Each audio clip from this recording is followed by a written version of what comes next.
دوستی ایک 5 حروف والا لفظ ہے، مگر اس لفظ کے اندر بے شمار راز چھپے ہوئے ہیں جو صرف اور صرف سچی دوستی کرنے والوں پر ظاہر ہوتے ہیں، کیونکہ سچی دوستی ایک پاکیزہ رشتہ بھی مانا جاتا ہے جو بہن بھائی، ماں باپ، بیٹا بیٹی جیسے رشتوں سے بھی کئی گنا بلند ہوتا ہے۔ اگر دل میں سچی دوستی کا جذبہ ہو تو مشکل کام بھی آسانی سے ہو جاتے ہیں، کیونکہ اس رشتے میں لالچ، حسد، بغض، فریب اور برائی کے نام کی کوئی چیز نہیں پائی جاتی، اور اسی رشتے کی بنا پر منزل بھی آسانی سے مل جاتی ہے۔ اگر سچی دوستی ہو تو پرائے بھی اپنے ہو جاتے ہیں۔ میں جو کہانی بیان کرنے جا رہا ہوں وہ بالکل سچی ہے۔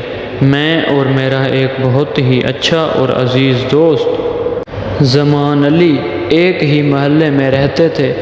ہمارے گھر پاس پاس تھے۔ زمان علی کے والد ایک سرکاری افسر تھے جن کا شمار ایماندار افسروں میں ہوتا تھا۔ زمان علی 5 بہن بھائیوں میں سب سے چھوٹا تھا۔ وہ بہن بھائیوں کا لاڈلا اور والدین کا پیارا تھا۔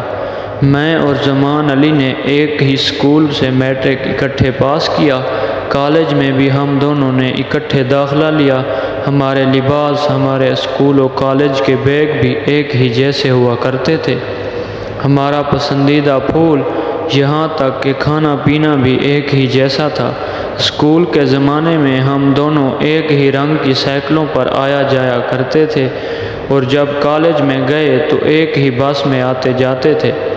اسکول کالج کے لڑکے ہماری سچی دوستی کو رشک کی نگاہوں سے دیکھا کرتے تھے۔ اسکول کالج کے وقفے دوران ہم عموماً گھر سے کھانا لا کر کھایا کرتے تھے۔ کبھی زمان علی اپنے گھر سے کوئی کھانا بنوا کر لے آتا اور کبھی میں اپنے گھر سے کوئی اچھی سی چیز بنوا کر لے آتا تھا۔ پھر ہم دونوں مل کر کالج کے باغ میں ایک بہت ہی پرانے درخت کے نیچے بیٹھ کر کھانا کھاتے۔ وہ درخت ہم دونوں کو بہت ہی اچھا لگتا تھا، کیونکہ کالج کے فالتو وقت میں وہاں اکثر بیٹھ کر پڑھا بھی کرتے تھے۔ زمان علی خوش دل شخصیت کا مالک تھا۔ وہ اپنے گھر والوں کے علاوہ ہر ایک سے ہنسی مذاق کیا کرتا تھا۔ وہ محلے کے غریب ہمسایوں سے بہت پیار سے ملا کرتا تھا۔ وہ اکثر اوقات سفید پوش ہمسایوں کی مدد خفیہ طریقے سے بھی کیا کرتا تھا۔ وہ ان کے ساتھ ہمیشہ ہمدردی اور مخلصانہ رویہ رکھتا تھا۔ پڑھائی کے علاوہ زمان علی کو کھیلوں سے بھی دلچسپی ہوا کرتی تھی۔ گھوڑ سواری، تیر اندازی، تیراکی اس کے علاوہ پسندیدہ کھیل ہوا کرتے تھے۔ ان تمام کھیلوں میں اسے بہت مہارت حاصل تھی، یہاں تک کہ جہاں بھی اس کا ان تمام کھیلوں کا مقابلہ ہوتا تھا وہاں ہمیشہ پہلا انعام حاصل کرتا تھا۔ اس کے پاس کئی انعامات اکٹھے ہو چکے تھے۔ زمان علی کو تیراکی کرنا بہت پسند تھا۔ بعض اوقات جب وہ تیراکی کرتا بہت خطرناک حد تک پہنچ جاتا تھا، یعنی وہ پانی میں بہت ہی گہرائی میں جا کر تھوڑی دیر کے بعد باہر نکلتا تھا۔ میں اکثر اس سے اس حد تک گہرائی میں جانے سے منع کیا کرتا تھا، مگر وہ ہمیشہ ہنس کر ٹال دیا کرتا تھا۔ وہ کہتا تھا، موت کا ایک دن مقرر ہے، جو رات قبر میں آنی ہے وہ آ کر ہی رہے گی، تم اس کی فکر نہ کیا کرو میرے یار۔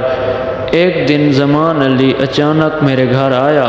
گھر والوں سے علیق سلیق کے بعد وہ میرے کمرے میں آیا اور ایک لفافہ مجھے دیا اور کہا، اسے پڑھو۔ میں نے اس لفافے میں سے کاغذ نکال کر پڑھا تو اس میں ایک انٹرویو کال تھی، پاکستان ایئر فورس کی طرف سے۔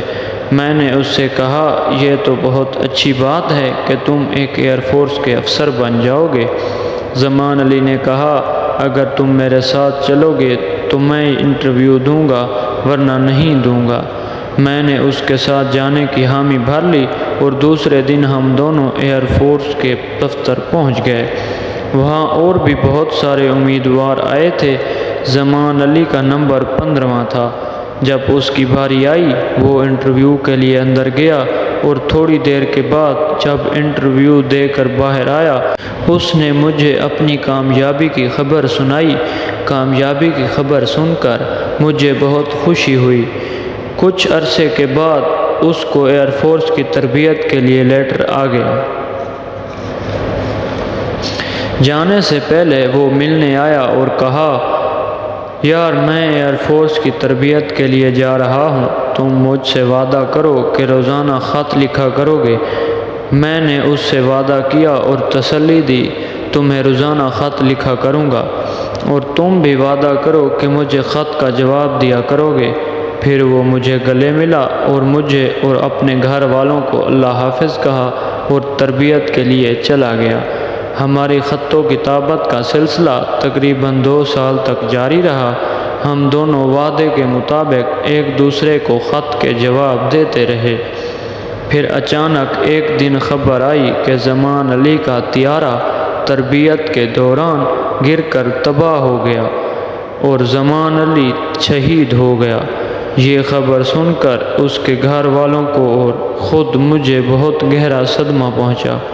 میرے بچپن کا دوست، میرا سچا دوست مجھ سے ہمیشہ ہمیشہ کے لیے بچھڑ گیا۔ یہ صدمہ میں آج تک نہیں بھلا سکا۔